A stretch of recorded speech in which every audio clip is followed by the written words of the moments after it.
thud. The dust and smoke settled. Dozens of armed Soviet soldiers enter the chamber. They find Adolf Hitler cowering on the floor in the fetal position. They have successfully captured the monster who's caused so much pain and death across the world.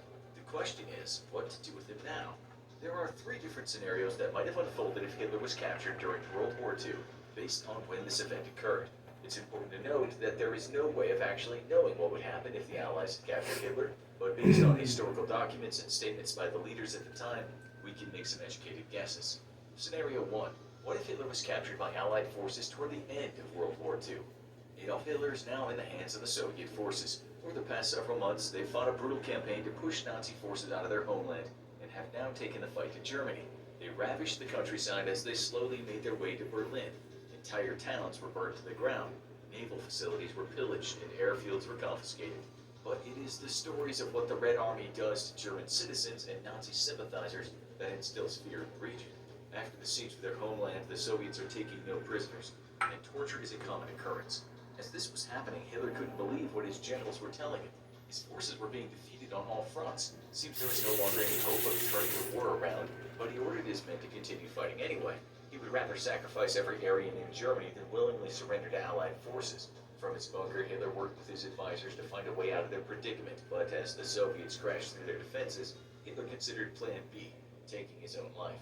Due to a series of unfortunate circumstances, Adolf Hitler is now in the hands of the Red Army soldiers. He's dragged from the bunker and greeted by thousands of cheering Soviets. They hurl curses at the monster who started World War II, as his actions led to the deaths of millions. Soldiers spit on the former Fuhrer as he walks by. These men have seen the worst of the worst, and now they want revenge. As Nazi forces pushed into the Soviet Union in June 1941, they committed countless atrocities. The Soviets fought back, but lost more men than any other country during World War II. Soviet lands were soaked with blood, and its soldiers hate Adolf Hitler with a fiery passion.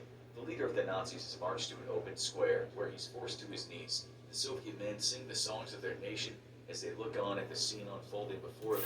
Joseph Stalin gave clear instructions to his men that if they captured Hitler, he was to be sent back to Moscow to be tried for his crimes. But this is not what happens. Filled with rage, the soldiers can't control themselves. Adolf Hitler begs for mercy in the city square as Soviet voices echo off the rubble and crumbling buildings that surround them. One of the soldiers who pulled Hitler out of the bunker steps out of the masses and silently walks up to him. He looks Adolf Hitler in the eyes and then says something in broken German. "This is for my fallen comrades," the Soviet soldier says. He pulls his pistol from the side holster, pulls the hammer back, and shoots Adolf Hitler in the head, instantly killing him. There's a roar of approval from the crowd. They will all be reprimanded by Stalin, but the soldiers will stand together in what they did. The demon that was Adolf Hitler was too dangerous to be kept alive, and deserved what he got. Other members of the Red Army walk up to Hitler's body and fire a round into it. By the end of the day, there is very little left to recover and dispose of. There's a chance in this scenario that the Soviet soldiers would have brought Hitler to their commanding officers, who might have been able to show a little more restraint. In this case, Adolf Hitler is placed in restraints and hidden on board a transport bound for the Soviet Union. His location is kept a secret as the Soviets don't want the Nazi forces trying to rescue their leader. Once in Moscow, Hitler is brought before Joseph Stalin, who looks upon him with contempt. The German Fuhrer is thrown into a heavily guarded jail cell to await trial for his war crimes. Now that he's safely secured in prison, footage of his capture and incarceration is sent out to news companies across the world. Every paper is given images taken by Soviet photographers, and every media outlet in the world now has video footage of the daring capture and extraction of the Nazi barbarian. These films are broadcast worldwide, so everyone on the planet can watch the capture of Adolf Hitler. Weeks later, Hitler is marched through Moscow as the Soviet people shout insults and throw rotten food at him. He's led past Lenin's tomb and into the Kremlin, where he will stand trial. The war has now reached its end as Nazi Germany crumbled without leadership of their Fuhrer. Once he was captured, other Nazi leaders began to surrender, as it was now clear the war had been lost. There are still groups of Nazi youth and soldiers fighting in more remote areas, but between the Allied forces pushing across Europe on the Western Front and the Soviets controlling much of the eastern portion of the continent, the war in Europe is all but over.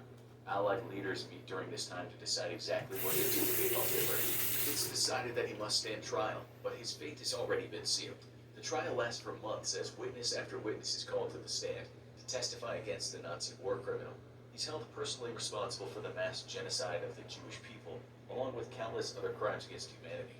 And at the conclusion of the trial, Hitler is found guilty. He's placed in chains that led to the Red Square, where millions of people watch him walk up the gallows. Hitler ascends the steps to the noose that slowly sways back and forth in the frigid Russian air.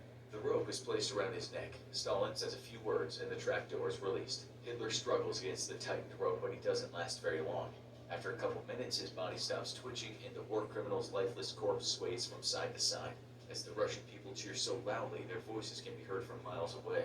Before we explore this next scenario, which is much more terrifying, we want to examine one other alternate scenario that might have played out if Hitler was captured at the end of World War II. This is not for the faint of heart, as it may give you nightmares. Hitler is captured by the Soviets and stands trial in Moscow.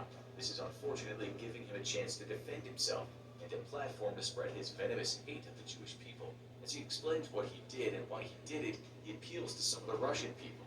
He uses the trial not to try to defend what he did, but to justify it. Many don't give his words any credence. However, his rhetoric speaks to a small number of Russian nationalists. In fact, even though Adolf Hitler is the reason so many of their fellow countrymen died, they now need someone new to blame for the state of their nation and to fight against. These extremists listen to Hitler's message and become even more radicalized. They band together with the Russian Liberation Army and start a larger Nazi movement in the Soviet Union.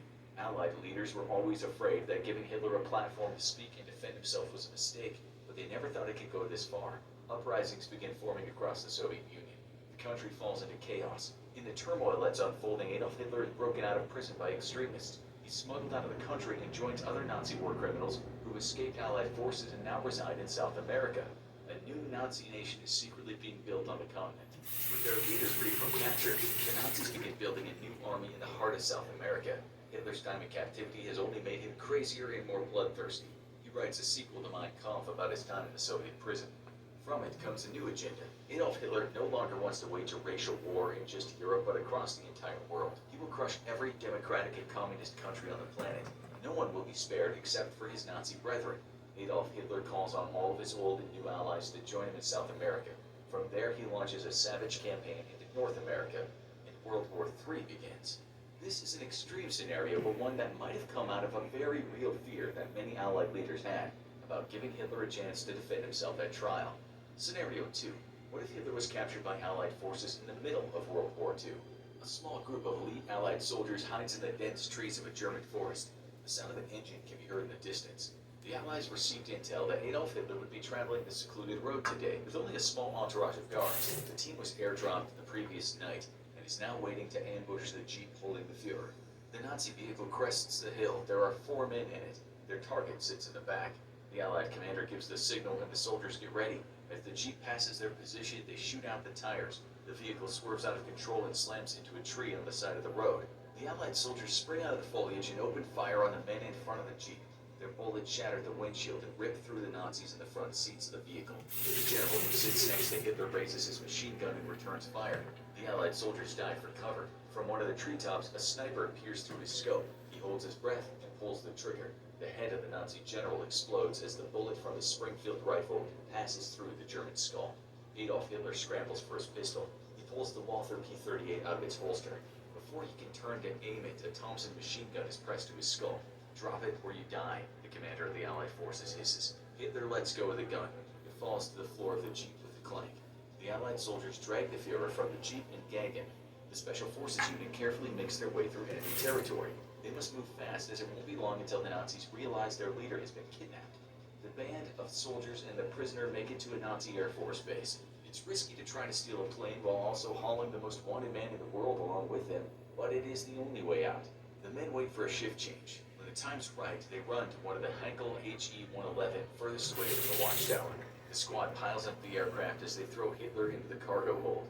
The commander uses the butt of his gun to knock the Fuhrer as 2 men scramble into the cockpit. They start the engine and move toward the runway.